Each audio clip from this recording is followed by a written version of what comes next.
Well, hey there. Welcome into another episode of the Subscription Web Design Podcast at long last. I am here with my friend, Stephanie Hudson. Stephanie, how are you doing?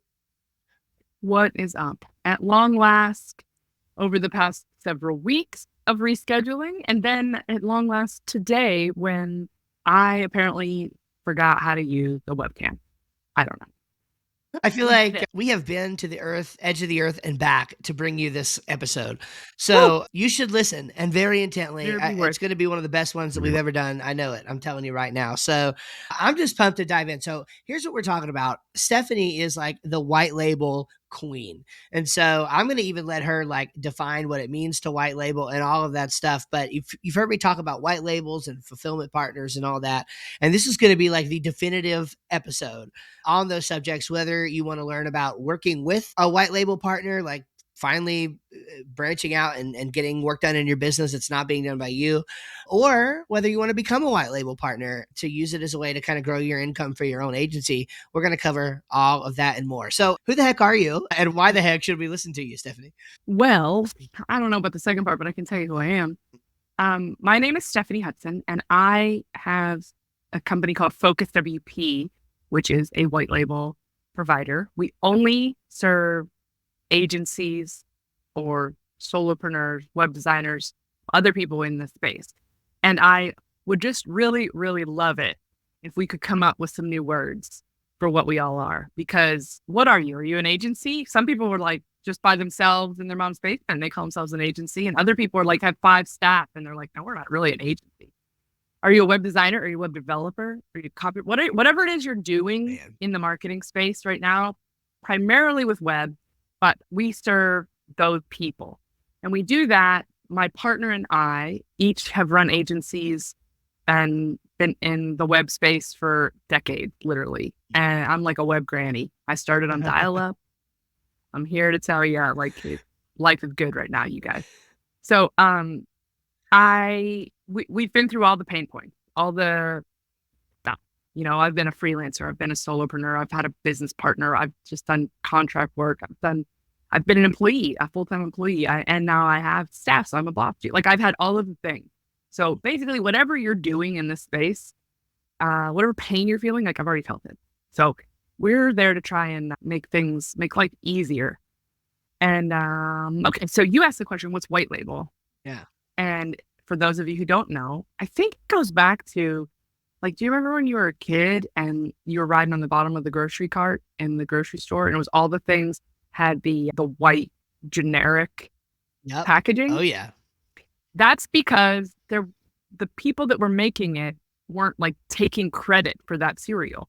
It was generic. But generic has a negative connotation. You don't want to say like, I'm doing generic work. But what we're doing is we're doing work, but not putting our label on it. We're not putting our name on it. We do the work. We're the worker bees and you take the credit. That's how it works. And so if you work with us, we collect your brand colors and your logo and everything right up front. And then as we do work that we send back to you that you give to your clients, we actually put your branding on everything. And if you want to do white label work, there are advantages and disadvantages to that. So you can go and do work for other colleagues or other folks in the industry, other agencies, whatever that means. And you can do the work for them, but they get to take the credit, that's the part that maybe seems like it's not great. The good part is that when you're in that relationship, you really don't have the sales or the client management or whatever. You mainly just have work coming your way from these folks. Pros and cons. Yeah. Yeah, 100%. I totally agree with that. So let me just say, I think that was probably, and it makes sense because that's literally where the name originated. But I think that is probably the best example of white label, like the best way I've ever heard it laid out is you do the work or somebody else does the work, depending on the situation, and the other person gets the credit, right? And so this is like, there's a sense in which this is unique in kind of the way it happens. It's sort of, and the way we talk about it, it's sort of unique in web design. But like, don't let this freak you out. Like, this is just how businesses work. Like, any business that you ever go to, if it says Bob and Sons, the mechanic, ultimately you're going to get an invoice from Bob and Sons, but it might be some rando named Jimmy who like did the work on your thing, and they're an employee of the person. But like, at the end of the day, Jimmy did the work, but Bob and Sons gets the credit. I mean, this is just one of the, I don't know if you could tell me if you have this experience, but Stephanie, it's a real big pet peeve for me that, like, I think a lot of web designers just don't know business. Like, they learn all of their business stuff from like web design gurus, and that's fine. It's okay to be a web design guru, but like, they just don't think about how web design is just like a normal old business, and like business principles can be applied to it. So that's just a pet peeve of mine. I don't know if that 100%. I totally agree. And it's an easy trap to fall into because it happens in other industries too, not just this one. But when there is something that you do and you do well, it turns into like, oh, maybe I could do this for money. And then you do, and you're like, wait a minute, people are paying me for this? Let's do this for more money and let's keep doing it. And then like, maybe that's all I could do. Maybe I don't have to go to that terrible 9-to-5 job and whatever. And so the next thing you know, once you try and get past picking up a few gigs here and there, you are trying to run a business, but all the skills you've gained are in web design or copywriting or whatever it is. Yeah. I always tell people, it's like when you start a business, you're not one person, you're at least three. You're a technician, an owner, and a manager. I mean, the old E-Myth, Michael Gerber idea. You're at least two. You're at least a technician and the entrepreneur, but probably, you do project management, and you got to like self-manage. So, I mean, you're three people. And if you're not charging enough money, like that goes to what you're charging and everything. I mean, if you're just charging enough for you as the technician, and you're not thinking about having to pay you as a technician, get paid as the owner, and get paid for keeping the trains running on time. That's why people are charging hundreds of dollars for websites when they start out instead of more than that. So thousands. Thousands. So that's also, you're in my Facebook group too, which is Focus on Your Biz. Yes. If anybody wants to join, I'll do a little shameless plug for that. That's why I picked that. Well, I picked the name. It was a whole other thing, but basically I wanted to have a Facebook group that talked about that stuff. There's a Facebook group for every plugin, theme, piece of code, everything. There's a Facebook group for everything out there, or other hobby or whatever you want to do. I wanted a place to go and talk about the business of running a website business. Like, how do you keep getting clients? How do you get recurring revenue? What contracts do you use? Like all of those kind of things that you will see people asking other places. But I wanted to have a place where this is what we do. We're trying to help each other grow our businesses here. 1000%, and very needed. And I can count literally on one hand the number of people I know who are focused on that, which is for our audience, which is why it's so important that there are more of us who are thinking that way. So I know we don't want this whole thing to be a pitch fest for Focus WP, but I would like to drill in just for another minute to talk about like, why did you start Focus WP? Why focus on providing white label services exclusively to people like us? Is there a story behind that? Yeah. So FocusWP was sort of the inception happened at a WordCamp, actually. My partner, Tom Jensen, I did not know him. Before the session started, I was at a coffee and donuts meetup. It was like a Divvy meetup. And he was there. He's Canadian. I don't know why that's relevant right now. Poor guy. But also it makes him, he's just the nicest human being. I adore him. So I didn't know anybody, and he seemed to not know anybody. And I went up to him and I gave him a sticker from my agency. And I said, do you want to be my conference buddy?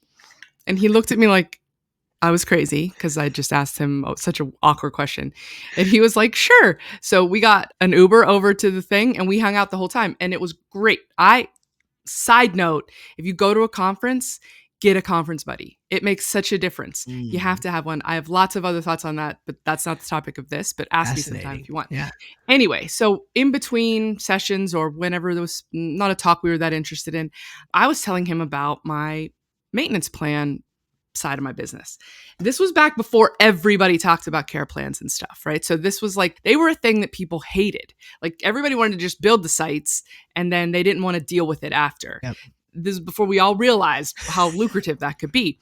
And I had been following a couple smart folks in the industry. Christina Romero's one for sure. She was awesome, but I don't know if you guys know her. She has a business membership called WP Care Market, which I think she's the one that started calling them care plans, to be honest. Mm. So anyhow, I had set up my care plans and I had built a whole system. I figured it all out, did all the work, did all the research, and then I hired somebody at a very affordable, low hourly rate, like an admin person, to just go and do the things. So I built this little machine and it was great because it was just total profit. At the time back then, I think it cost me $4 a month per site, and I charged 75 back then. That's nice profit. Oh yeah. So Tom was at the moment, he was hating maintenance. And so he was like, tell me more. And so after fast forward a week or two, and he sends me an email and is like, don't freak out, just read this. And it was a business plan. And he's like, what if we started doing this for people? Because nobody really wants to do it. And it's clearly profitable.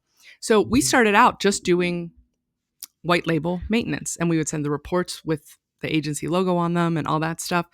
And then people kept coming to us and saying like, hey, could you help me figure out what's wrong with this? Or, hey, could you build me a site? Or do you know how to do this? Like, it turned out to be like people realized they could trust us Mm. and we knew what we were doing. And so they wanted more. And we realized like this is really where people need our help. And so we started doing on-demand development. And we've changed our model a few times. We've gone through a couple different iterations of how things work. We started as a subscription, and now you just buy hours and you use them as you like. And I like that because I've been a part of some of those.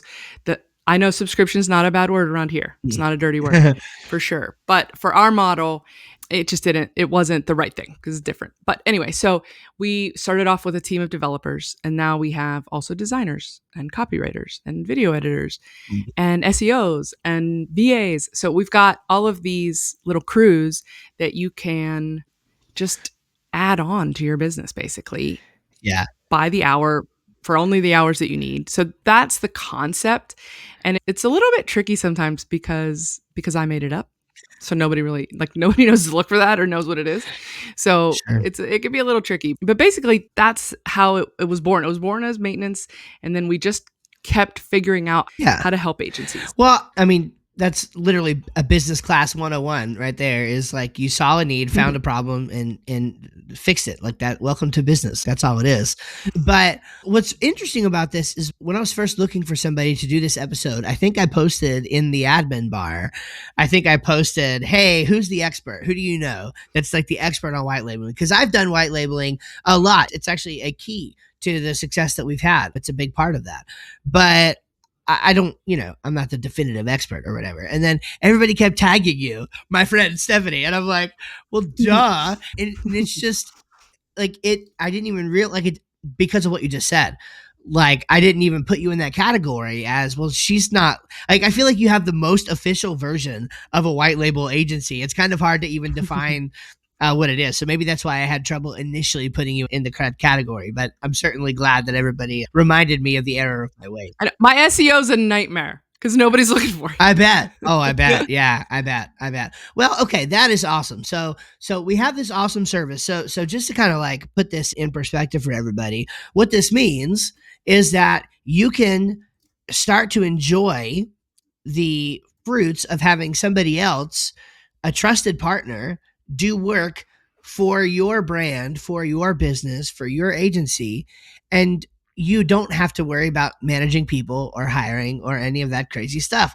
There's a third way, right? And that's what I think makes white labeling so powerful. I mean, presumably, when you guys take on a client, and you can tell me if I'm wrong, but I'm assuming that you have documentation, you have like if you can't figure out if this developer who was originally assigned to the project can't do it or they're out of town or something, presumably somebody else just steps in and handles it. Like, I would think, is that kind of how it works? Like you just kind of There's a trust? few things. Yeah, there's a few things that we completely take out of the equation, the pain points of hiring. And that is we eliminate HR completely. You don't have to vet, hire, train, you don't have to fire, you don't have to do any of that stuff. No HR, Amen. anything. And then if you work with us, like the days of a dev ghosting are over. There's no ghosting. And that's probably what I should use for my SEO because, I mean, show of hands, literally everybody in the industry has had a freelance dev or an outsourced developer, something like that is ghosted. I don't know what it is about that industry that makes that happen, but it does happen. And so we have tons of redundancy and systems built in. And also I work with the teams to keep up morale and make sure that they are doing things that they like and are good at and are happy to be working there. So there's a lot of things behind the scenes that make that possible, but there's no ghosting. That's it. We eliminate all of those kind of things. There's a couple added things as well, where we add in some quality control, because if you just have a dev do something and then it comes back to you, you might say like, well, no, that's not what I asked for. And we get that as much as possible. Sometimes there just is a communication issue, but for the most part, it gets caught before it gets back to you and gets fixed. And then you only get it when it's done properly. Yeah, that makes sense. So, and I'm just in my mind, I'm sort of organizing how this conversation is going to go. So for now, let's just say that we're focused on primarily the benefits of using a white label fulfillment partner like FocusWP or somebody else, right? Of just white labeling in general. So what are maybe some of those things that you have heard? Because let me provide one more bit of context and then I'll answer this question. I'm very, very passionate about the thing that we talked about before, where there's more roles in your business, even if you're a solopreneur, than you realize. And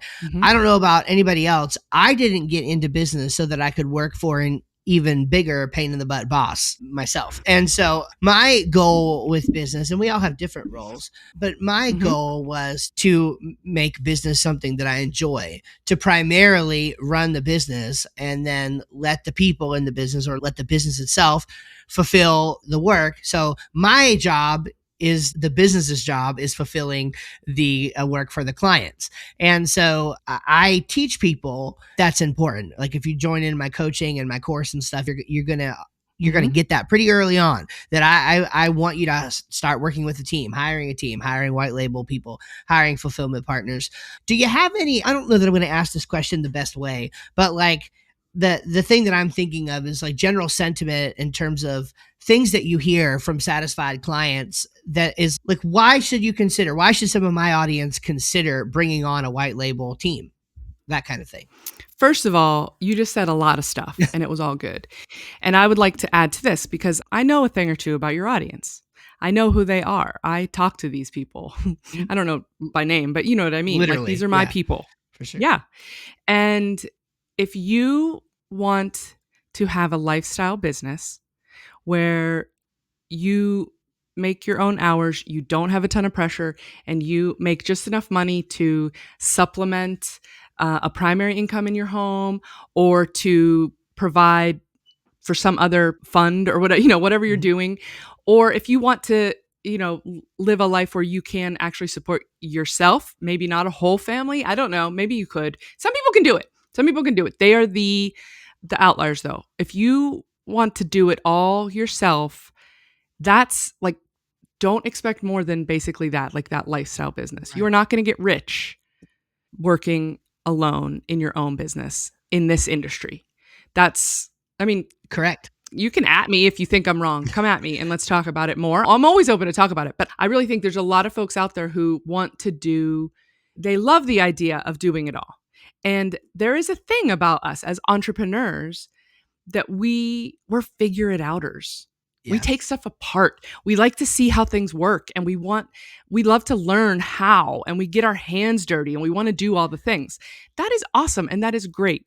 It's especially great if you have hobbies or things like that. It also makes you good at being able to run a team because you can have a generalized bit of knowledge about all of the different things. So if you are one of those folks, that's really good because it can be difficult to run a team or run a project if you have no concept of those elements of what's being done. However, if you want to have a business that does not require tons of, like 80 hours a week and struggling and all of those kind of things, like you really need to spread out the work that's being done. And I think just as maybe like a rule of thumb, if you like being a generalist, like I just said, and you've used the word generalist on your podcast a lot, I feel like that term has kind of a negative connotation. I don't mean it that way. I mean, if you just like to know a little bit about a lot of stuff And there is something about like the ADHD brain that we all kind of have these days that's like it feels good, right? We get those dopamine hits from like learning how to do all of these different things. If you then burn out, like I don't, like I love learning about how to do keyword research, but then like I don't want to figure out all these apps and learn how to read charts and all that, right? So Right. if you want to just have a like be a general source of knowledge on a broad set of topics, that's where you should be running a team. If you are a subject matter expert, if you are an expert coder, if you are an expert at SEO, if you are a phenomenal copywriter, maybe you're a great designer, if you are one of those things, then I think you might be the kind of person, the kind of worker in this industry that might want to look into doing some white label work. Yeah. Doing white label work for someone else because you are a subject matter expert. Nobody wants to hire a generalist to do a single task. Like, I don't want to hire somebody who knows how to do a little bit of everything to be my SEO person. Right. Like, no, I want a specialist. But on the flip side of that, if you are a specialist, you are lacking in other skills. So maybe you do hire someone, like if you are a web developer, you can build a website. Get a white label partner that's a designer. Let them design sites and then you crank them out. Yep. That is a very fulfilling relationship. It's super fun for both parties. Yep. If you could find somebody like that. And, maybe you work together and like, this is my client, so you're white label, and now that's your client, so I'm white label. Well, however you want to do it. I think identifying where you fit in sort of that spectrum of the various jobs in the business, I think is important to determining sort of how you're going to go forward. Yeah, in fact, it's one of the, again, I can't remember if it's was on a recent episode or if it's on one of the ones that I just batch recorded that's coming out in June. But I just talked again extensively about the fact that you have these different roles in your business. And like I said, that you got the entrepreneur, the technician, the manager, or whatever. The beauty about realizing that is that, okay, if you're going to be in business, you don't have a choice but to learn the entrepreneur part. Of course, you can manage, like, whatever. You can eventually hire a CEO and you can hire admin assistants and stuff like that. But in order to get to the point where you can afford to hire those things, you're going to have made enough money to do that. And that probably requires you learning quite a bit about being an entrepreneur. So if you're going to be in your own business, it's going to be very hard for you to shirk that responsibility. But if you want to be a technician, I think there's plenty of room for you to say, okay, well, what is the thing that I just really love doing? And you can plug yourself into that part of the business to the extent that you want to. But if you have to do it and you have to do everything, that's where the danger is. Like, let's say I just loved the working on the technical aspects of within WordPress. And if I had to choose between designing sites or just like being a person who configures plugins and stuff like that, I would do that. Like in my business, if I absolutely had to, I would do those things and then have the design and the project management and other people do that. But see, I like that it's optional. So we're getting ready to start. This is a good example. We're getting ready to start with a new client, and some of the work that we're going to be doing for this client, the knowledge that it's going to require within our team mostly resides with me. And so I'm going to be turning some more buttons on this upcoming project than on most projects that we have done probably in the last few years. But I'm okay with that. It's kind of nice every now and then to like dip my toe in back into the workings a little bit more and play around and have fun in that playground. But like, as soon as my responsibilities within the context of that project are done, boom, I am zooming way back out and probably won't touch the back end of a WordPress dashboard if I'm lucky again for a while, because I have the team in place who does that on the regular. And so for me, if I never had to log into WordPress again, I would be okay with that. Now, some of you, that would freak you out. I would personally be okay with that. But in my business, I have the option to zoom in or zoom out. And look, I don't have full-time employees. I have contractors, and those contractors, for all intents and purposes, are white label partners. I don't refer to them as that way. That's technically what they are, though. They work for me.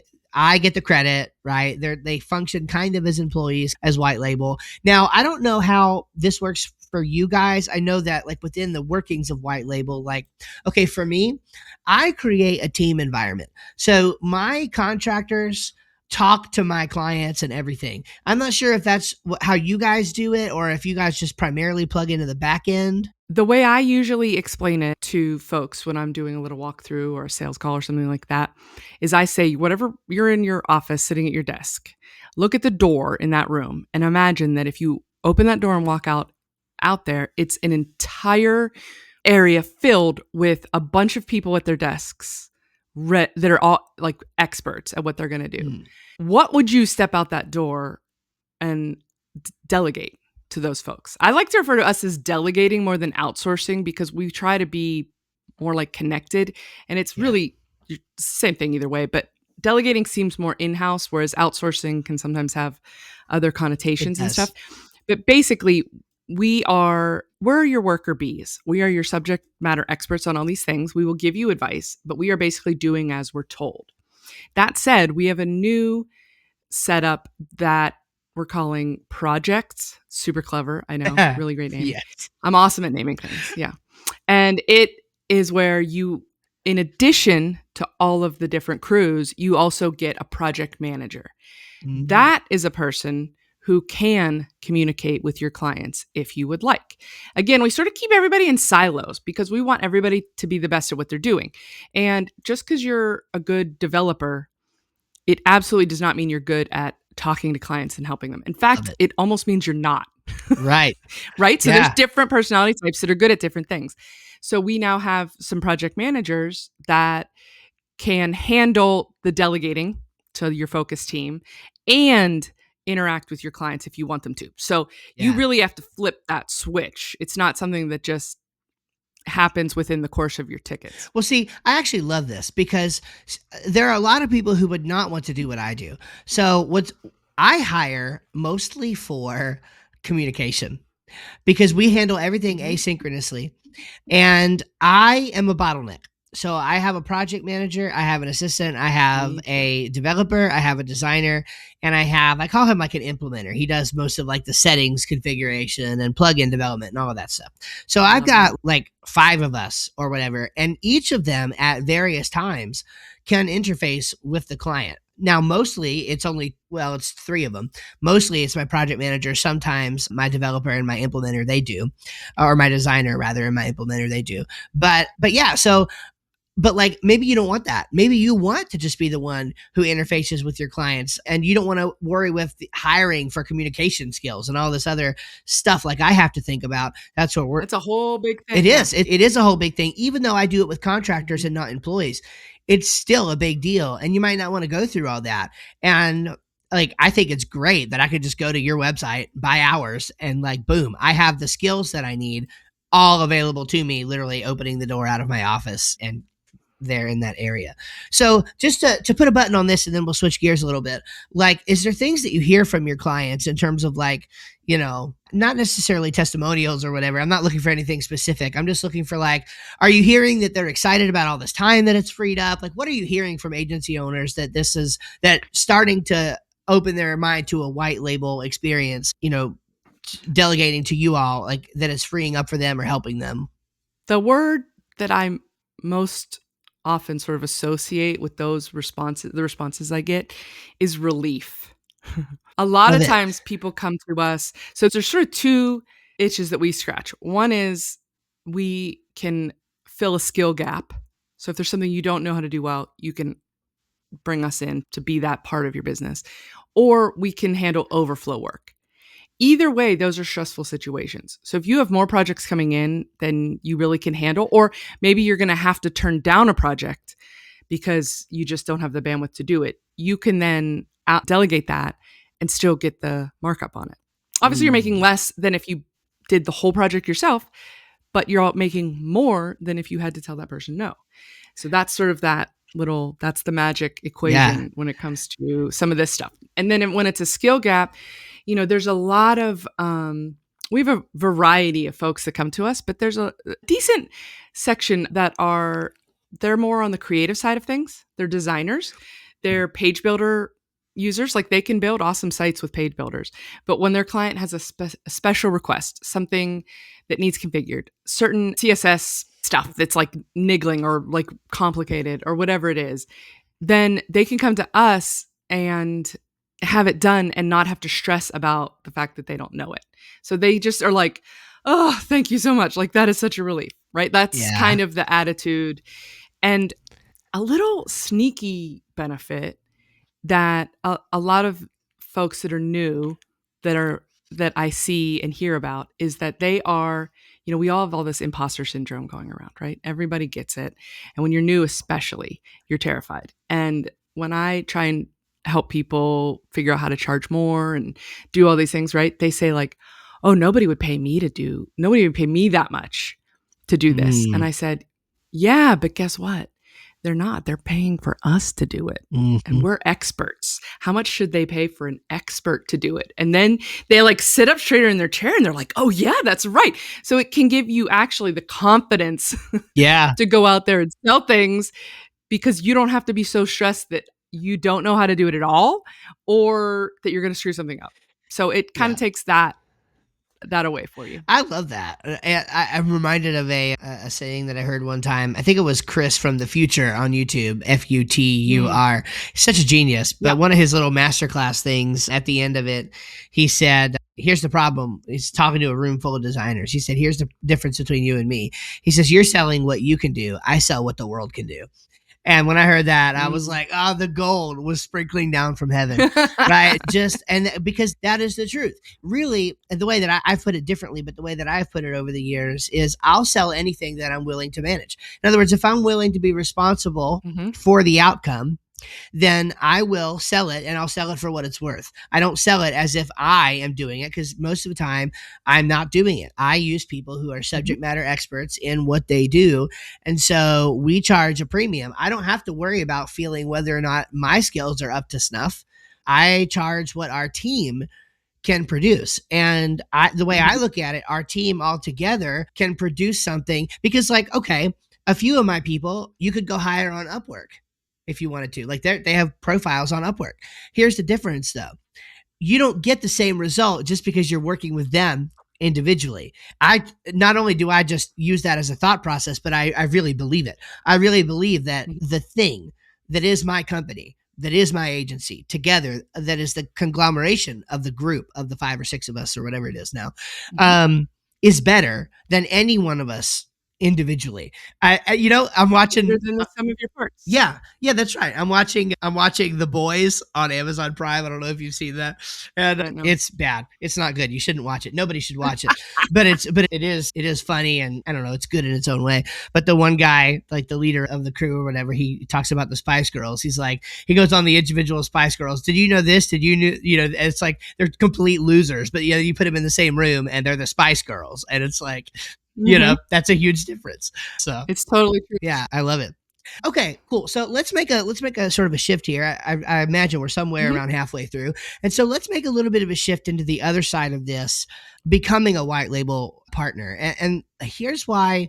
I know we danced around it a little bit, but I think let's just dive into it because this was a big thing for me. So when I made the leap to doing this full time, which was in 2021, so just few years ago now, one of the big reasons that I could do that is because I had a white label relationship it started out just me. And then as I added team members, they sort of started to get integrated into the process to where when that relationship came to an end, it had been probably a year of my team doing virtually all of the work and me doing none. So it very much grew and evolved.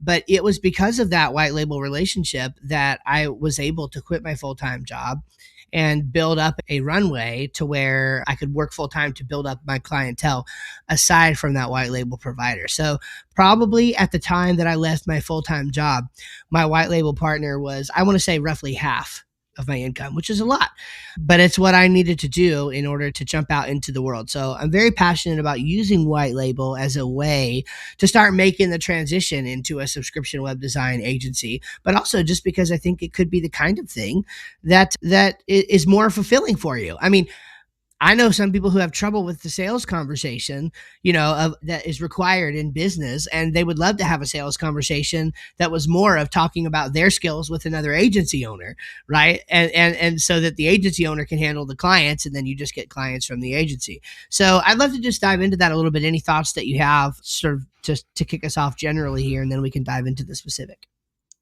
I mean, I think this goes back to sort of what we were talking about at the beginning. What is it that you do and what do you want to do? What do you do well? I have a little, can I share my screen on here, Steve? Sure. Can you Yes. show something? Yes, you can. I don't know Absolutely. if okay. I have a little thing. This is from a talk I gave forever ago, but it's just a little piece of it that I think is helpful. Okay, I think this is the right thing. For some reason, this is how I always thought of things when I was sort of starting out with my business and stuff. I never had delusions of doing everything all myself. I always thought this is a wagon wheel and I want to put in all of the spokes of a business. What are all the things? And then I want to be that little bit in the middle. I want to be like a hub. This isn't a wagon wheel. This is a ship steering wheel, Yeah. which also, fun fact, that's literally what it's called. Doesn't it feel like that should have a better name than a ship steering wheel? Wow. Is that really what it's called? Wow. Yeah. It's really, I It know, should have it's so some dumb. super niche, mariner thing. I know, right? Weird. Exactly. Wow. So, okay, so I used to doodle this. I would doodle little spoked circles basically and try and figure out what are all the things. So then fast forward and I'm doing all the things, right? And I didn't really get down the path the way I thought I would. So whenever now in retro, okay, so now and I'm speaking to you out there, fine listener, when you're doing all the things and you are hitting that point where you're like, I can't do any more. You have no more time, you have no more bandwidth, but you're still not making enough money. What do you do? Okay, so that's where we start to get into this spreading things out to contractors, white label partners, other partners in business, all those kind of things, employees, full or part-time staff. So what I did next was I made a list of everything I do. And this is my list in the background here, the work that you do. What about billing? I do, what about sales? What about all of the things on the actual websites that you're building and all of that stuff?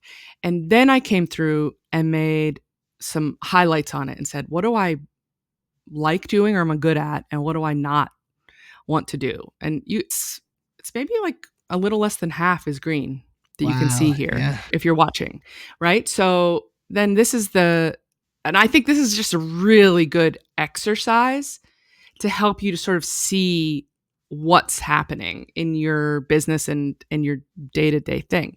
Then do something like this. Take a little chart, a little matrix. What are you good at? What are you not good at? What do you dislike and what do you enjoy? For those who are just listening, it's just a vertical line at the top. It says good at, bottom not good at. And then the bottom, across the bottom, is dislike. And then on the right, it's enjoy. Okay, so then I kind of map out in this matrix things that I like and don't like. And this was, like I said, this was for a talk, so this is just a little bit goofy, but I love design. Okay, I wanted to be an artist, but I enjoy it. So it's all the way on the enjoy, but I'm not very good. So, right? Okay, so then coding, I like it a bit. Copywriting, I'm okay. Finance, not good. Dislike. That is I'm the worst. Yeah. With bookkeeping and all of that, admin stuff, maintenance, blah blah blah. So then once you sort of map out your areas, then you can kind of see once I put some little color coded background, so it becomes four quadrants. That upper left corner, you're good at it, but you don't like it. So that's that's the gray area. Also on the bottom, you're not so good at it, but you enjoy it. Well, if we can't do some of the stuff we enjoy just for the heck of it when it's our business, what's the point? But that bottom left quadrant, if you're following along at home, I know this is getting a little bit confusing for those just listening, but it's the quadrant where it's things that you're not that good at and you don't like doing them. So don't. Oh, So yeah. there you go. Those are the things that you outsource first. Mhm. That's a super easy way to sort of get a visual on what you should or shouldn't outsource. And then the things that you're good at and enjoy, like that's what you do. That's your role Mm. at the business, in your own business. That's the kicker right there. Like that's the best. Yeah. That's the best part. Yeah. And I think that you can use this to get to like, okay, what if you wanted to do white label work for somebody else? You would quickly learn what things that you are good at and enjoy doing that you could plug into and help other agencies with, right? So that's where True. anything that's in that green quadrant, and I guess that I think what you had there is just basically an Eisenhower matrix. It was a little prettier the way you did it, Mm-hmm. but I think it was basically just a 4 quadrant, Yep. thing. And so it's like, well, you could offer, like that list that you had was just mind blowing, a staggering amount of things. But I'm sure all I of guarantee ours, you do them too. You have a exactly, list that they long. I all are guarantee like it. that if you'll just write that stuff down, and you can quickly determine what you're good at, what you're not good at it. So like what I would have Mm-hmm. done, because again, in my agency, we both hire people to do white label work for us, and we do white label Mm-hmm. work for other agencies. Okay. So Mm-hmm. literally we can do both. We can look at that and say, okay, well, what are the things that we need to hire for that we're currently missing in our business? And you could do that Mm-hmm. exercise, whether it's just you or you and a small team already. There might be things that your team members are doing that are on the bottom left corner of their matrix that we need to Mm-hmm. hire somebody else on the team who would be great at it and enjoy doing it. And then if you wanted to offer white label services to other people, then I think you're going to look at you and your team's green corner and Mm-hmm. be like that. For So sure. that top right quadrant is the Mm-hmm. things that you and your team like and enjoy. And you could literally be a fulfillment partner for just those things. So you could, I don't even think it has to be yours either. I think you could even do a separate one for your I agree. team Yeah, because you don't have to like it or be good at it correct. to sell if your team is doing it. So don't feel like you have to 100%. be on top of all of it. Yeah. One of the things we're doing right now, and I won't disclose anything because she might be listening to this, but we do copywriting for another agency, and that her agency, her clients are mostly tax professionals. Okay, and so Mm-hmm. I would never write blog posts for tax professionals. I love to write, but I would never write blog posts for tax professionals. Right. But my copywriter does a darn good job at it. And so, you know what? Love we it. offer those services because my copywriter likes it, enjoys it, and is really good at it. So it's when you start bringing on a team, man, like overall, it opens up all these possibilities. But do you have any? So let's maybe ask you a specific question here. Do you have any advice that you'd give beyond what you just said there to someone who, let's say they're a solopreneur, because that's going to be a lot of the people who are listening. Do you have any advice for someone like that who is looking to start getting into white label? I mean, anything about finding white label clients or anything like that? Yeah, 100%. It's great. It's just like any marketing, you're going to market yourself now. So what do you do when you want to find clients in your niche? Like in your, you're working on lawn care people. Well, where are they? You want to work with dentists. Okay. So you're going to build your dentist is your niche. You're going to build these websites for them and crank them out. Where do you go? You go to a convention for dentists, or you go into the Facebook groups for like the life coaches that you want to work with. You go where those people are. A dental convention is awful, I can imagine. Like that seems It boring. sounds Can you imagine terrible. going to like an accounting convention, whatever. Even if those are great clients, like do not recommend, but that's what you do. That's where your people are. The cool thing about white labeling is that if you're doing it within the WordPress space, it's your people. Yeah. Those are your people. You already know them, and chances are you're already in those groups. There's a lot of amazing paid communities and tons of free communities out there. And if you go into any of the popular WordPress groups on Facebook or on Circle or wherever it is, you know that if somebody asks a certain type of question, you can almost predict who's going to answer it. You can also kind of predict who's going to get tagged for it. And so, like when you asked about white label, people tagged me because I've made a reputation for myself doing that. Yeah. And you get to that point by doing those things. You do those things for people. You help people. If you go help people and don't I mean, don't work for free doing big product, all that stuff, but like help for free. Like help Yeah. where you can and what is reasonable for you. And it will start to get your reputation growing. And then there's like a little sort of connected thing with this, Steve, that I think you and I agree on. That is something that a lot of people don't talk about, though. I know you've talked a lot about niching Mm. in the past on your show. And that is such a, boy, it's a sticking point for so many people. Because they're like, how do I niche? Who do I niche to? What do I do? Yeah. How do I? And it's like, I'm going to exclude people. It's this very complicated thing. Yeah. And without going all the way down the niching rabbit hole, if you can have multiple different types of niches. So like the dentist example, that is a niche. And you learn all the things about them and how to serve that industry the best. And then you become known for that. And then they refer you and other people refer you and blah, blah, blah. You can also offer a service as a niche. So if you go into some of the Facebook groups and you ask about privacy policies, who's getting tagged? Termageddon. Every time. There is a colleague of mine who, if she has a business that just does Google business profiles, if you ask Mm. a question about Google business, Trisha Clement's going to get tagged in all of those.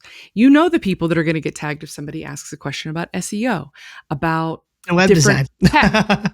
Subscription web design, perfect example. If anybody Yep. asks that, they're going to tag Steve Schramm, and then somebody down the thread is going to say, Stephanie Hudson, don't you have something like that? Yes. Because I do.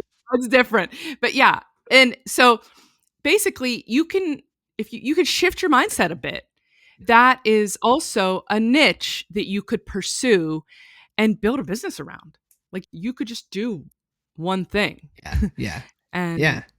and serve it to your peers and make a business. And I don't know. I think that's something that isn't that revelatory, except for the fact that I think a lot of people don't really ever think about it Yeah. in that way. Well, it comes up a little more in what I do. Reason being, a lot of people are transitioning into a subscription model by keeping their agency site separate and having a more traditional pricing structure and Mm-hmm. everything listed there, but then they'll start up a secondary website where they do their subscription stuff, and usually that ends up being one of two things. Usually that ends up being framed as a, I'm just going to use the term generalist because I think it most applies, but as a generalist budget version.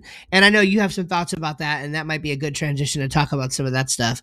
But they'll think about it just in terms of a budget issue. Basically, the clients who can't afford the traditional pricing, right? They'll Mm-hmm. set up their separate website to offer the subscription plans, or they'll treat the secondary website as their niche website, and so they'll just do subscription based low cost websites for dog kennels or for optometrists Mm-hmm. or dentists or whatever. Mm-hmm. They'll just have their offering for that.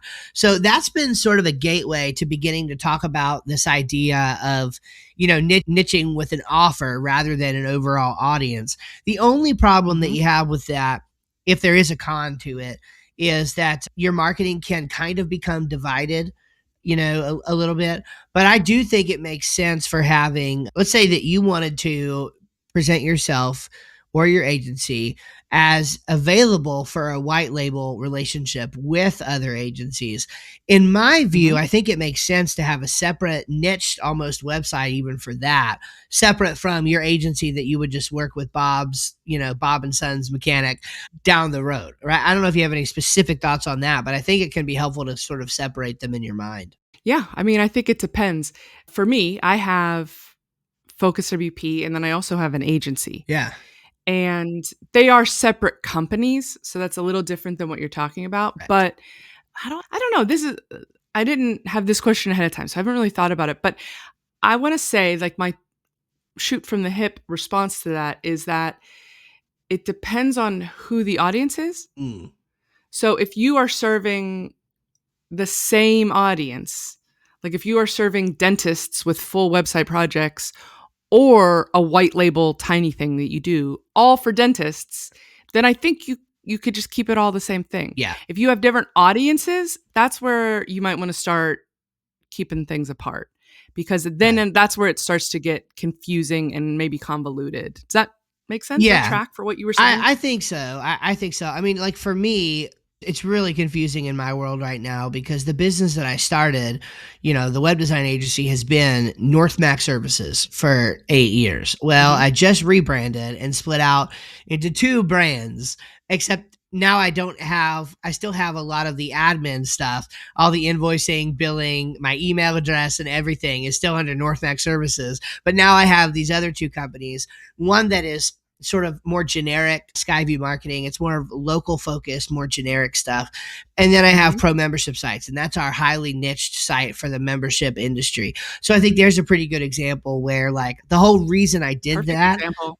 yeah, the whole reason I did that is because it was too confusing just to have one website where I had a clientele that was so split. And so, like right now, if we do white label work, that gets funneled through Skyview Marketing because that's the generic brand. It would never really get funneled through pro membership sites unless we were specifically white labeling to help with membership sites only, Right. But that's what you're saying right there, though. You're Yeah, saying it's about the audience. correct. So if it's two different groups that you're serving, then yeah, maybe separate it. Yeah, But if not, yeah. and also I don't know how you set it up, but for the listeners, if you're just starting out, you don't have to go like create a whole new LLC and everything. No. You can keep it all under the same business and just do like a DBA, doing business as, that's what we call it in the States, and or Yep. like just have it be a subsidiary, and you don't even have to really do any paperwork for that until you get a little farther down the road to when you see if you're like, oh yeah, I really like this, and then you might want to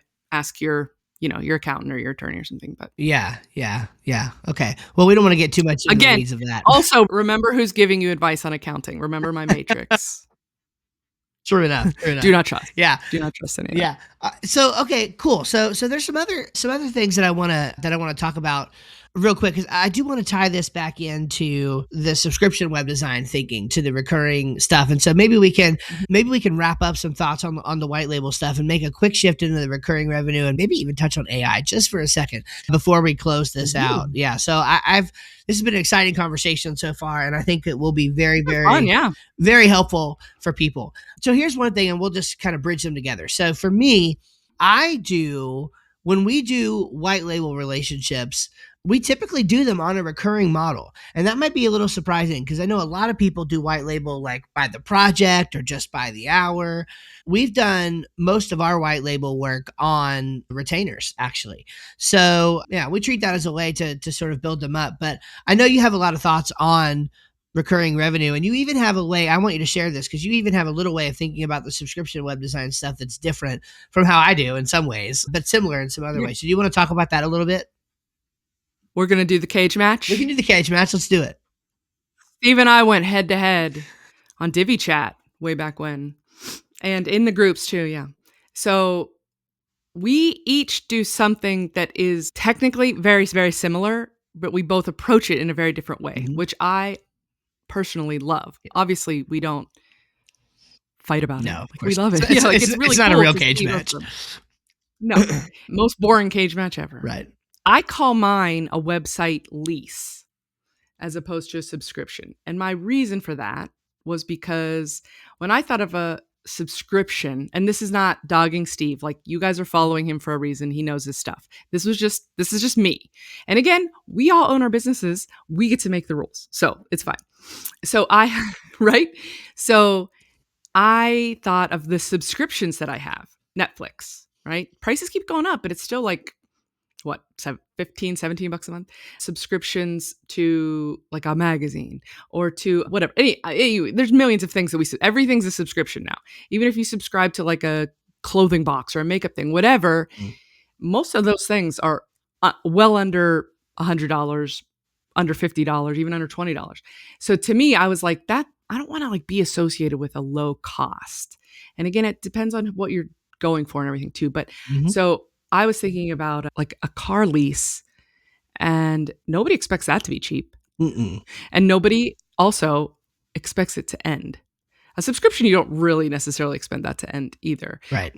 Either way, whether you're doing it the way I do it or the way Steve does it, don't call it a payment plan. No, Lord, no. Like, don't, Please it's no. not a payment plan.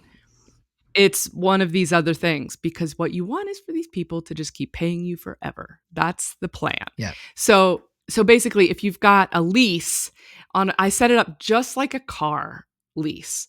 I usually have mine around like what maybe a monthly car note would cost, 350 to 550. I think that's even low for car leases these days, considering when I made it. But the concept is that they get what I call a customized site. That "ized" at the end is important. It's not a custom site, Right. customized site. Yep. But it sounds like it's a custom site. That's why it's a fun little phrase. So they get a customized site, and it's very limited. Like, it's packaged. They get X number of pages and whatever this one add-on is, whether they get a blog or they get two products or they get whatever. It's a nailed down Yeah. scope. And then they are in a 1-year contract. I know yours are longer than Mhm. that. I want to make in a year, I wanted to make at least what I would charge for that type of site in general in a year. If I can make it in a year, that's fine. The other number that I worked to get everything to work right is I wanted to cover all the expenses in the first 3 months. Mhm. I am now I've switched it to start charging a deposit in advance as well, which I wasn't doing initially, but nobody cares. It's fine. Like, everybody's used to that. So, but basically, if I could get this get this site up for what they paid me in 3 months for all of my expenses, so that I could completely outsource the whole thing. Like, I don't have to touch it. Yep.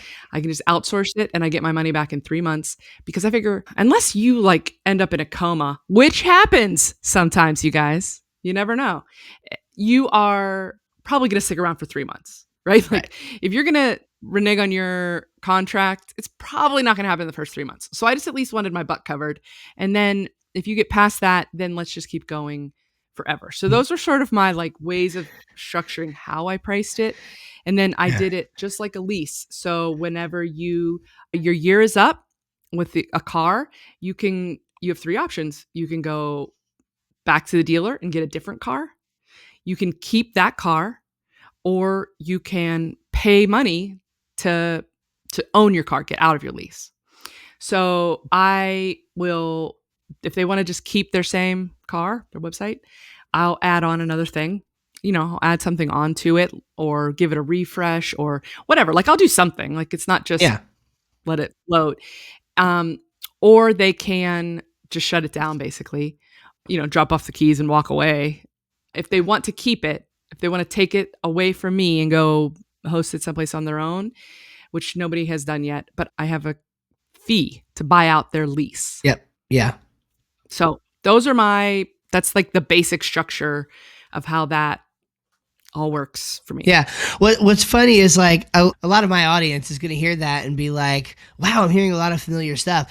What was really funny to me when I first started talking to you about this is like how close we actually do get on some of the, even though we're different on some of the details, we're so close on some of the structure elements. For example, I don't, and I've taught my people this forever.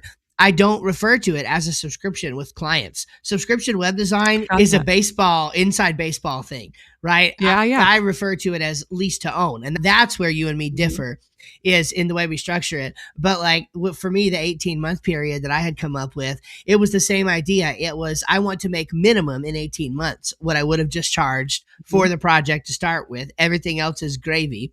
But then Mhm. also this is my strictest requirement, is that I make my money back within the first 3 months. I will not go beyond three I months. love it. So, and that's exactly what I tell people to do. If it's 4 months, you need a setup fee, right? And if it's going to be a more Yep. advanced type of project, you need a setup fee. For us, usually a 5-page brochure site, we usually don't need to do a setup fee in order to make the money make sense. But I've Mhm. advised people in different contexts to go ahead and add that. So it's like, Mhm. I always felt really good. And maybe that's a good thing why I brought it up, is like we independently got Came so up with those close. same Yes, yeah. I know. It's so it's like Oh, we must be this is right. the thing, it's, and I Mhm. know that the more people that have, I mean, this has really helped. This whole idea has helped a lot of people. Do you still sell Mhm. like access to your little framework? You're welcome to plug that if you do.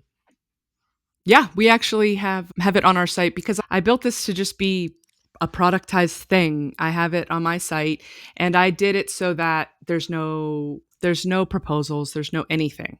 You can go and just buy it right Yep. on the site. Pay your money. So I built this whole thing with gravity forms and all this stuff so that if somebody wants one of these website leases, it has never ever happened without a conversation with me, of course. Right. But like once they're ready, I just say go to this page and they click which option, which of the three, there's only three options, Hmm. and the blog or the product or whatever. And then they click that and it takes them to another gravity form where they put in their information, all the intake stuff that I need, and put in their credit card. And then there's a PDF attachment add-on with Gravity Forms and it emails them their contract. Yeah. So it just takes all that info, automatically emails it to them and sends me a notification and then we jump in with the next steps. So Yeah. I had all this built already and I'm like, anybody could use it. So I actually packaged it up, made a whole nother version of it, like a different design of it and everything. And I put it for sale on our FocusWP site. Cool. So I will give you a link for that Please. for the show notes. And then I think I'm going to do for listeners of your show, I'll put up a landing page because I'm going to have a couple other goodies for you guys. And I want to do a coupon code for your peeps too. If you made it this long listening to me rattle on, we'll do a coupon code and I'll put some of this stuff in there. And Cool. let's call it focuswp.co/ what is your thing? Should Let's web do design. Yeah. SWD 2024. I love it. That'll be the page. And then I'll put whatever we've talked about on here will be on that page through the magic of the internet and podcast. Amen. Yes. No, I love it. That's perfect. I'm excited to hear about that. The holy grail for me, again, I'm not there yet, but I would love to figure out a version of this that somebody will buy without a discovery call. I'm not there yet. We have not figured that out yet. Sounds like you haven't figured it out yet either. But like the first time I make that scenario happen, I am just going to pitch a fit. So we're working towards it. I have mixed feelings about that, but I don't know. That's a difficult thing. Like It is. for the revenue and the amount of work, yes, that part I would love to have. But I also think, and it maybe it doesn't really apply to this part either, but I have this thing that I feel very strongly about that if you meet with a prospect and they are telling you what they need, if they're saying, I need a website, I need this on my website, I need it to look like this. If they are dictating those things, there's a complete imbalance Yeah. of the relationship. That is Yeah. flipped and you need to like hit the brakes and reset immediately. Yeah. And what you can do is you can like not act like you just want to say, well, let's not talk about that for right now. Let's talk about what are your business goals. Mm. And if you can help them to see that it's their job to run their business and it's your job to use their digital assets to achieve their goals. Yeah. Holy crap. Do you know how much more you can charge people? Oh, yeah. Yeah. Like, because you're not just a worker bee. However, I get that with the subscription stuff, it's usually a lower ticket, lower budget person. They may have they just need this thing. They just need something. Right. They have their simple use case. I need to look legit. I need to have this post out there. I want a place where I can blog, whatever it is. So that might not really apply, but I kind of, that's why I say I have like a little bit of mixed feelings. What do you think? Well, I'll tell you, here's where I go back and forth. So I agree. And I like everything that you just said is exactly the way that I approach it. I remember one time, I think it was on an episode of Divi Chat, I heard you say something and I was like, oh my goodness, that's amazing. And I've used it since then. But you have a really good way of like visualizing things and making things more visual. So you talked about the idea of like, okay, like visually taking your hands and say, okay, let's take your website and let's set it over here to the side. That's my best tip. I almost just said it now, Steve, but I was like, I've done too many visual things. Oh, I love it. No, I heard it. Now I go like, hey, yeah. Let's just take your website and set it over here for a minute. Yep. And let's talk about your business. And you direct them with your hands, and it's the tiniest little thing. Yeah.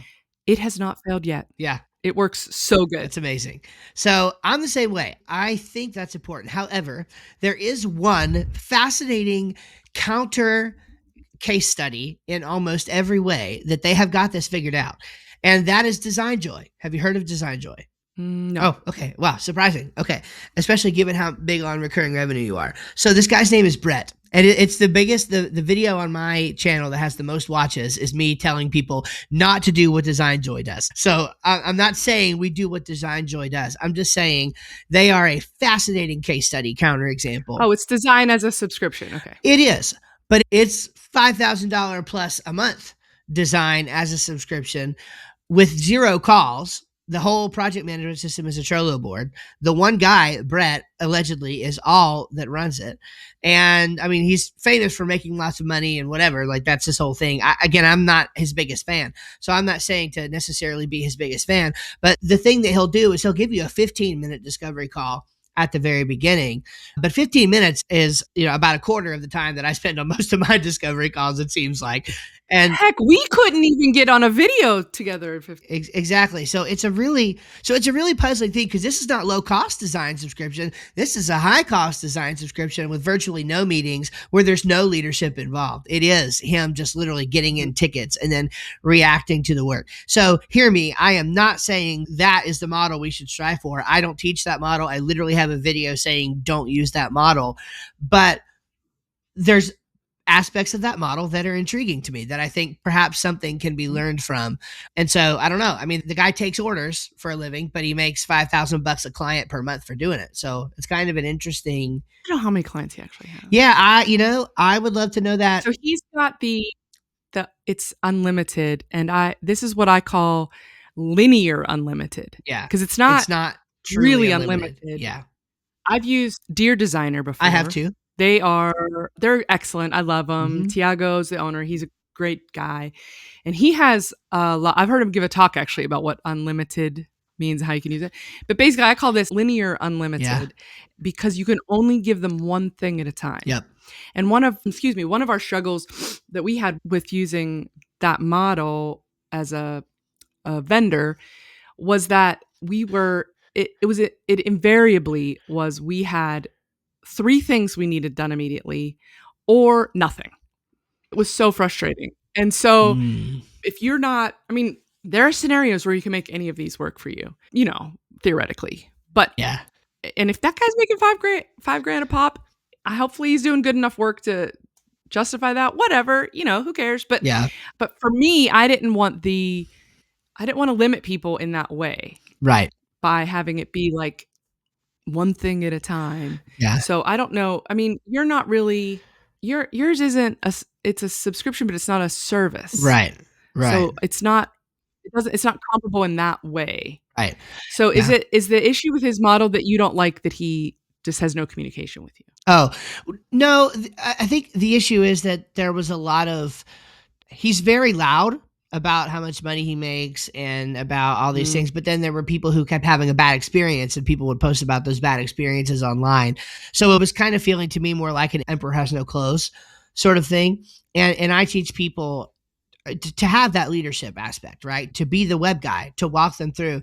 I think the thing that depresses me about it, that thinks that maybe there's something that we can use, and I'm just having an honest, candid, these are my honest, raw thoughts here, is that, like, I feel like if you're going to be concerned about someone's business, and frankly, if you're going to give a crap about their business, my gosh, you should be making more than the guy who's just order taking for you. So like, that's almost where it's the struggle is for me. It's like, yeah, we're going to charge whatever, $300 a month plus, or whatever it's going to end up being. And we're going to be really intensely focused on helping the client grow their business. But then when you go to Brett and Design Joy, it's almost like you don't have that expectation of they're going to help me grow my business. It's like he gets to not even have the pressure or the stress of getting you results. He just literally has to get you a design or whatever in 24 hours. And that's the deliverable. And he gets paid. Why are you so jelly? Why are you so jelly? Well, I'm not jelly, to be clear. I'm just saying that it's like there's something there. There's something there that he's doing. But also, remember this. What is his personality? What is his matrix? If this guy is a phenomenal designer, maybe he's not good at sales. Maybe he's not good at strategy. But maybe if somebody gives him a task to do, he can crush it, and he's worth every penny of that if you've got a brief that you can put out. right? Well, that's not you, and that's not what you're trying to be. Exactly. You are good at being on a camera in front of people, talking to people, selling to people. So, I think it just goes back to what is it? What is your role in the business, Sure. and what are you supposed to be doing? And I mean, you could, with the model you have and the model he has, like, you guys could make exactly the same amount of money. Yeah. Or it could be It's wildly true. different. It's It does, true. like, I don't think Very it's, true. I mean, he's got, okay, 5K a month. That's great. How many of those can you take if people are really going to get their money's worth? Right. That's not a $300 a month thing that people might forget about. Right. People don't forget about a $5,000 a month bill. No, that's right. So how many can he actually take if people are legitimately trying to get that, Yeah. could he do 5? I don't know. Like, I don't know how many people, Yeah. what people are giving him, and how many can you take? Because once you onboard somebody, you can, like, it's almost hands off. Well, I don't touch it. Yeah. No, I don't touch it. Yeah. Right. And I mean, even as far as expenses go, though, for your Oh, yeah. business, like, you Mhm. maintain them and stuff, but that's it. Yeah. Right. So you could scale much larger and work less. So it's all true.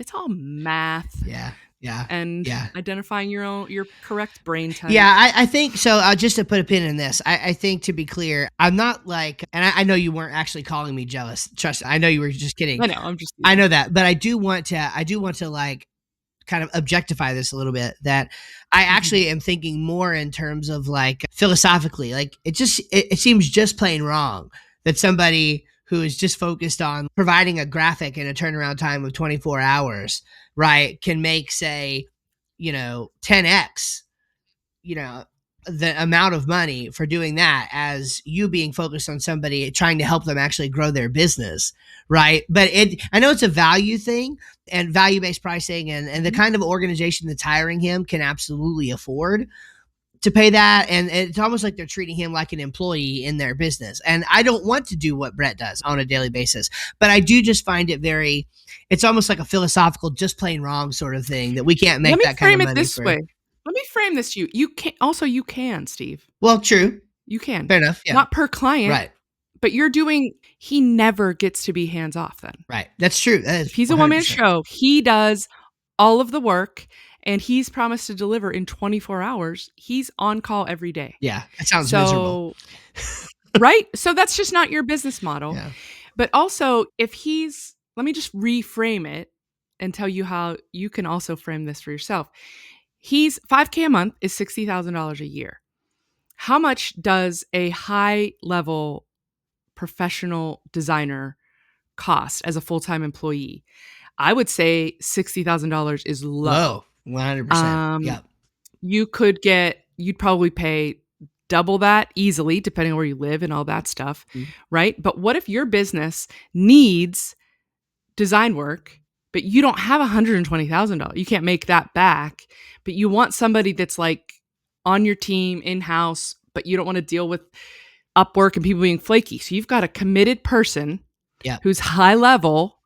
Then you could have, basically what this is a fractional. It is. Yeah, I agree. Staff designer. So what if you were a fractional team member for somebody else?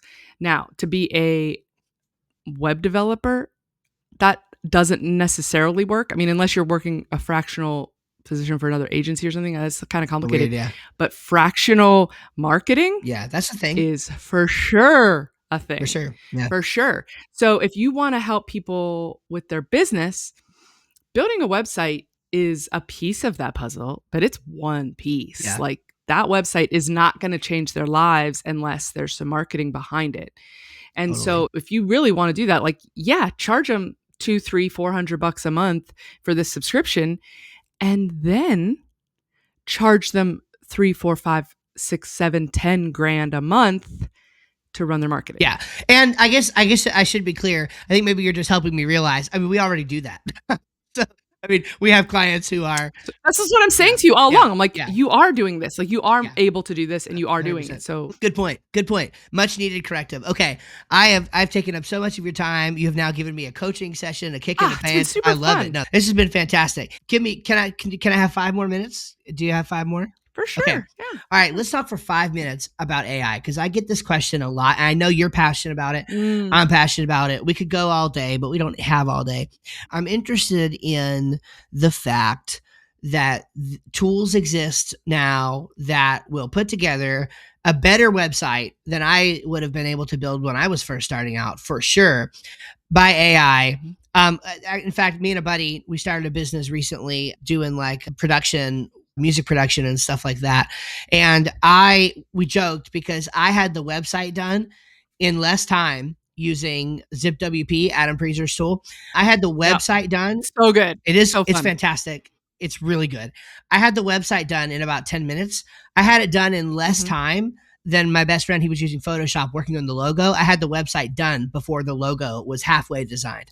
Now, that's an interesting kind of world that we're going into. And so I'm just sort of interested in, I can already think of ways from a business perspective of how to not be afraid of leverage them. And certainly we can go right there if that's something you're passionate about. But I am curious on your general take on the questions of, well, is AI going to replace web designers? How should web designers be using AI for the next 5 to 10 years? What are your thoughts? Well, when the camera was invented back in the 1800s or whenever it was, everybody was up in arms because it was going to put all of the artists out of business, all the painters. Why would we need painters to paint these portraits anymore if we have cameras? Did it put them out of business? No. When digital photography came around, that's going to ruin film photography. Film photography's gone. Yeah. Does it change those industries? Yes. Does it eliminate them? It hasn't so far. Some things do get eliminated, but something else comes in the place of them. So there are thousands and thousands of people that make a living off of photography. So did it put portrait painters out of business? Almost. I mean, there's not a lot of that work, but then there's a whole nother field. So if you've got anybody, it's basically anybody who doesn't get on board is just going to be left behind because this is life. This is progress. It's considered progress, right? So you have to view it that way. We were in my Facebook group. We do a group chat on Thursday evenings. You've been. And last night we were talking about our first websites. And my first Hello World was in a college class in 1996. Wow. Let me go get my walker real quick. Right. But so I did it in Notepad. When Dreamweaver came out, it was amazing. We were building things with tables and all that stuff. Okay. So page builders came out. This is going to take our jobs. It's going to wreck us. Content management systems first, like WordPress and Joomla and Drupal and all those. And then did that end web designers and web developer jobs? No. And then the next tools came out. It's these page builders. It makes it so easy. Did it end that job? No, it made it accessible to like tons more people. Like probably many of you guys out there listening right now, if you are within the last couple years of your business, you probably don't know how to do all that code stuff, and you're able to have a whole business building websites for people. So it didn't put you out of work. It gave you another tool to use. That is exactly what's happening now. Granted, this is a revolutionary tool. This is a whole nother level, but I really think it's the same sort of just progression. So there is still, at this point and into at least the foreseeable future, it's still going to require human interaction. Oh, yes. And if you go and like Wix and stuff, all those things, did that end web developers' jobs? No, right? Because those people don't know what to put on their page. They don't know how to make it look good. So if you don't know how to say, they don't know the marketing behind it. So again, the website is just a tool. It's just a tactic or a piece of the puzzle. I actually think it's going to be really good for the industry in a lot of ways, because what I think we all kind of get sucked into, like, I'm going to make this big complicated thing that's going to do things and it's going to look fancy and all this stuff. And I think we've gotten a little, like, we've jumped the shark a bit. You don't really need all that stuff. Like, what you need is, are you a Donald Miller fan? Like the story brand? Big fan. Like, have a hero section that has your UVP and a call to action. Have a section that shows the pain points that you hit. Have a little story below it that tells how that's going to help you. Like, follow those things, and like, it doesn't even really matter what it looks like. You can have exactly the same website for so many different people. Just change the colors and put their logo on it. Yeah. And it would help their business. So you can have AI crunch out, proper, like, if you can customize your AI business, your AI website business to build those sites in that way, that it actually is useful to that company, and then you have ongoing marketing to go along with it, then you know what that means? That means that you can just sell like 100 times more. Yeah, that's right. Yeah. I mean, I am not scared of that in the least. You know, I mean, there's stuff to be concerned about and there are ethical issues and all that. But like losing my job to AI is not the least bit concerning to me at this point. Yeah. You know, talk to me in 5 years, we'll see. But right Love now, it.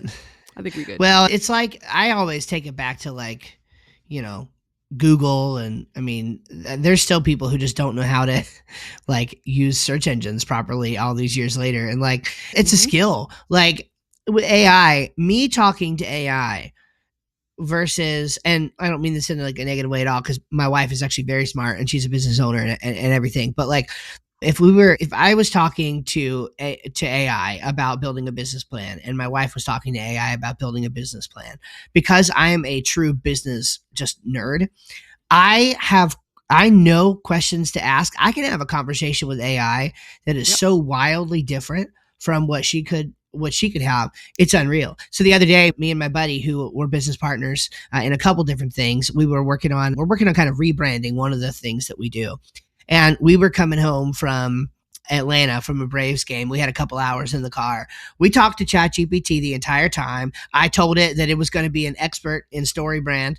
You are Oh nerds. yes, we are. Yeah. We are totally. But what we did was I told it that it was going to be an expert in story brand, and gave it the synopsis of the company that we were building. And we spent the next 2 hours building out the brand script, landing pages, sales pages, email things, the whole nine.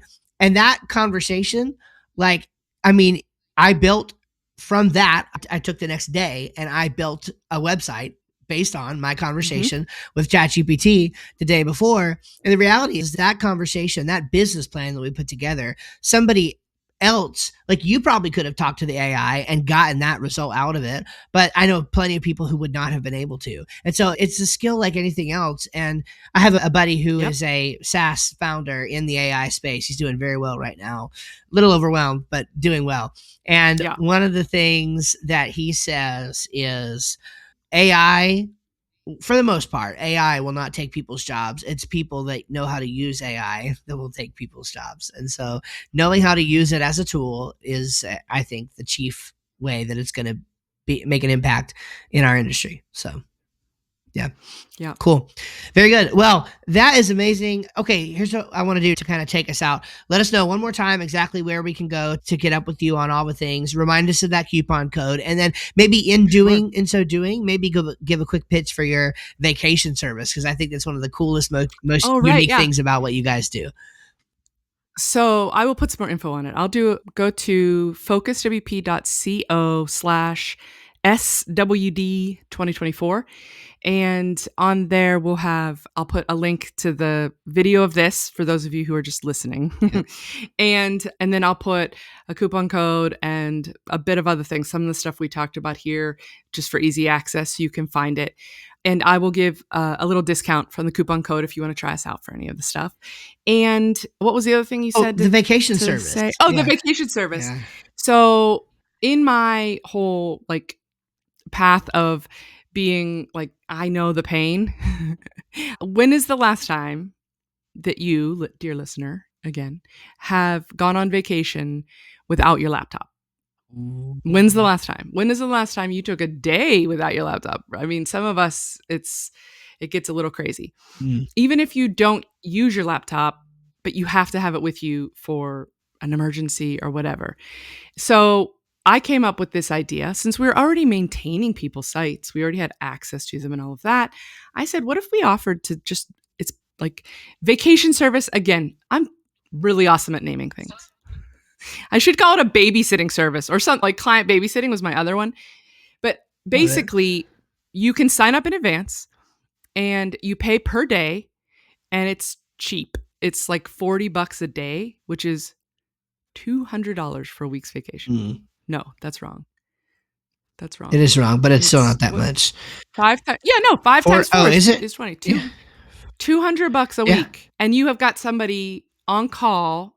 Now, this isn't like we're not going and doing full projects for you. We're not getting on sales calls. But this is where like you've already sent an email out to your clients and said, I'm out of town next week or whenever it is. Like, this is my thing. Only contact us with an emergency. And if you can either forward us requests or you can give us access, temporary access to an email address that we will monitor for you. For that $40 a day, we will make sure if anything, we'll put all our monitors on it. If anything goes down, we'll fix it, all of that stuff. And then you can just relax. Imagine that. That's amazing. That's literally Isn't crazy. Yeah. That's the thing that most business owners, they just feel so stuck. It's like, if you're not in that part yet where you fully outsourced yet, it's like, is there any sort of resource to just let me take a break without my laptop? And thanks to FocusWP, right, there is. So, and if I may, yeah, one other thing. This is, I know I'm talking too much about myself on all this stuff, but okay. I also am in the process of creating a resource for us solo pros and small agencies and such, because I went through a little health scare. It wasn't really little, it was kind of big. And I realized that there was a lot of stuff that I did not have in place for an emergency that knocked me out of commission fully for about 6 weeks and mostly for an entire quarter. So would your business survive if you were incommunicado, like totally out of it? And I realized like, oh, wow, I really could have prepared better for, even though it was a shocking, like it wasn't a planned thing. It was a health emergency. But if you aren't ready for that to happen to you, which most people aren't, I'm creating a course to help walk through it because it's tough. It's hard to know and nobody wants to think about it. So also similar to the vacation thing, the course is going to be free because I want everybody to be prepared in case something bad happens. I hope nothing bad happens, but I want you to be prepared. Yeah. And then we are also going to do something similar to that vacation setup where it's not like planned in advance, but if an emergency happens that we can get notified and step in and handle things until you are back. Love it. That's fantastic. I really feel like you're doing God's work here as you're like an angel or something. And just in terms of, well, no, what I mean that because what's happening is you're identifying like real problems that keep people stuck and saying, hey, we have a solution. And I just don't know anybody else like you. I mean, I don't know anybody else who's thinking in terms of that, in terms of, hey, you want to go on vacation? Let us handle it. Like, hey, you're going to have an what happens if you have an emergency? Let us handle it. And these are real problems that people like our companies have, that many of our friends have. And yeah, it's a business. I mean, yeah, they make you money, but like you're keeping it pretty affordable for people and it's fantastic. So good job. Good on you. I have so many ideas. My poor business partner. I'm like, what if we did this? And he was like, can we please just finish these other things right first? I know that. I know that. Well, Stephanie, it's been a joy and a pleasure. Thank you so much for being here. And I deeply appreciate it. Steve, you're the best. Thanks for being patient with me. Absolutely. To get here. It's been fun and totally worth it. So we'll see you next time for sure. Bye-bye.